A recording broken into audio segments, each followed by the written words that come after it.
We went and saw a motivational speaker. What did he say? He said, we're going to die. No room for people. This is not a car. The guy pulls up in front of prison. It's pouring down rain. He goes, Ma, get in the back. I got the dog in the keg up front.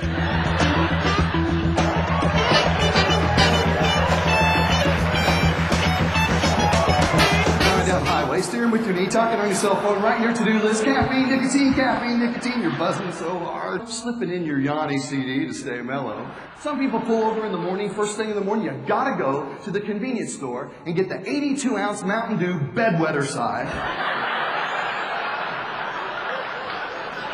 When all of a sudden onto the freeway comes some idiot comes across 3 lanes of traffic, gets right in front of your car for no apparent reason, nobody around, what do?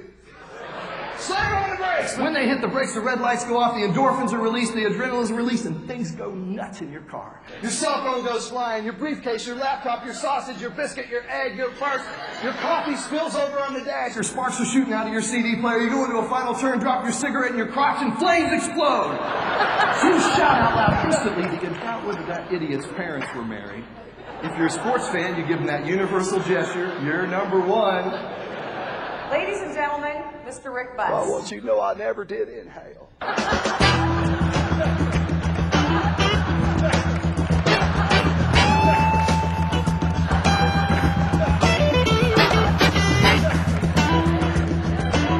Everybody open your eyes, turn to the person next to you, and shout out what you say. Go.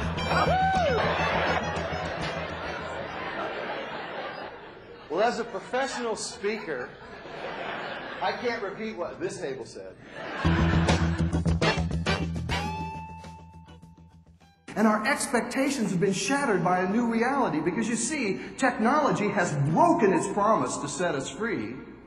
Instead, it sped us up. And in a 200-mile-an-hour world, people are reaching for solutions and discovering stress. So you go on to work, and what's the first thing you have to tell the first person you see at work? Ready? Son? Yeah. Cut me off on the freeway this morning. You wouldn't believe what happened to me. Of course, you're all smoldering and wet here. Mad at somebody who doesn't even know you're mad at them. Have we given away the feeling of? Have we? You bet. And it seems like it doesn't really happen to us, but how many times have you and I let some stupid little inconsistency in the morning throw us off and become an excuse? My excuse why I don't have to be productive. I don't have to be nice. I don't have to get along with people. If you want my excuse, you got to pry for my cold dead fingers. It's my excuse. You've heard people say, take charge of your life. Haven't you heard that one? Yeah, we've been hearing that for a long time. That's a life message that we hear. Take control of your life, and especially when times are tough, take control of your career, take control of your business. You know why it's so hard to do? Because nobody tells us where to begin. Well, that's what I want to share with you now. The starting point of control of my life is taking responsibility for my choices. It isn't the world. It isn't some idiot on the highway. It's me. We are sitting here today, each of us, my friends, wearing what we're wearing, driving what we're driving, living what we're living, with a bank account, income, skills, relationships, health, our education, the next 10 steps of our future dictated by a myriad of tiny little choices we continue to make in an inconsequential way that lead us to a lifetime. And if we will stop trying to change the world and change ourselves, everything in our world will begin to change. Get it? Oh, good. You see, when adults fail to identify and pursue their big goals, their big dreams, our personal goals, you all have written goals, right? We all sat down and wrote the new millennium, the year 2000, that was a good time to write goals, wasn't it? To get out a piece of paper and write down where we... It was easier to set goals as kids. It's hard as adults, isn't it? It's hard to go back to that activity. It seems so big picture when we're so busy. But kids set goals like this. They go, I want to be a fireman. I want to be an airplane pilot. I want to be a ballerina.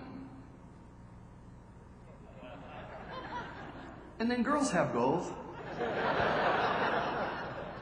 Some stuff's in there just to see if you're listening. Okay.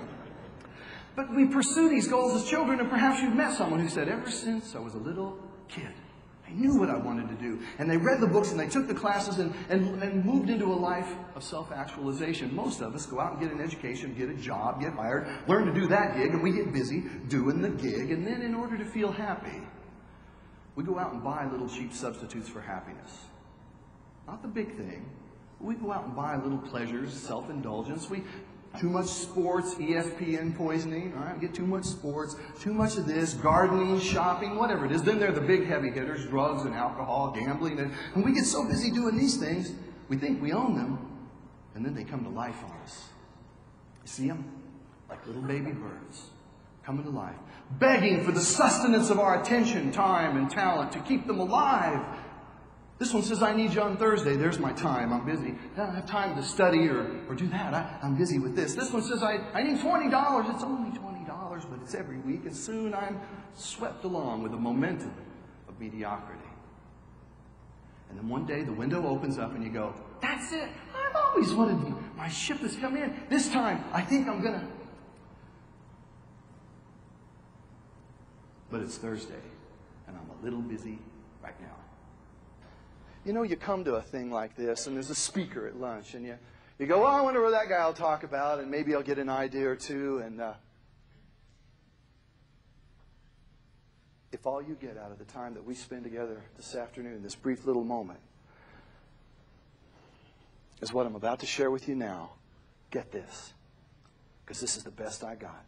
Guy walked into my office 4 years ago and said, Rick, I want to show you the greatest opportunity in the world. I know it sounds a little hokey. Motivational speakers say greatest opportunity in the whole world, right? But it's true. Would you like to know what it is?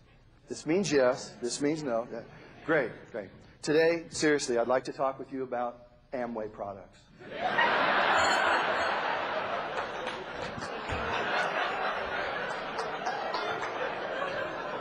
Woo! I've never had such a great turnout for one of these meetings. Really, thank you. Draw a little circle. I don't know what you came here expecting today, but the greatest opportunity in the history of recorded humankind is right here, and it's available right now. That's right here. You okay in the back? Could I have used a bigger font, maybe? Might need some help from someone up front here. Daryl, what's on this piece of paper? My life story. My life story. Must be in management.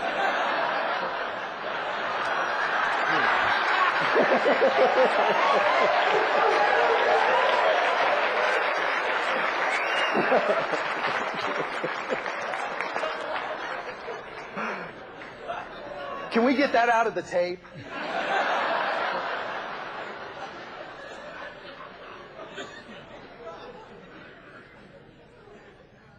Blank sheet of paper.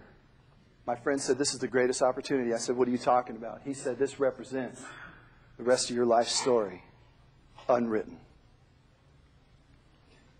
If I could get you to glimpse for a moment the incredible power of the possibility if you begin to change the choices in your life, to orient yourself to the real reason you're here.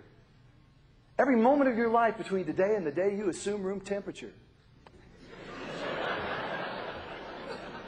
Good, you're laughing. That's supposed to be funny. We went and saw a motivational speaker. What did he say? He said, we're going to die. In the rain. Woo!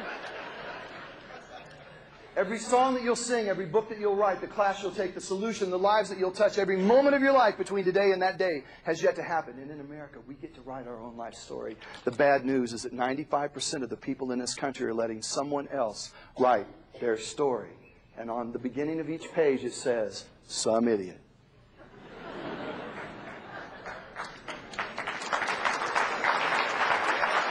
Thank you. If you'll get serious about this simple idea, I'm going to show you how to turn it into the greatest force and power in your life to accomplish anything you dream. Get it? Good.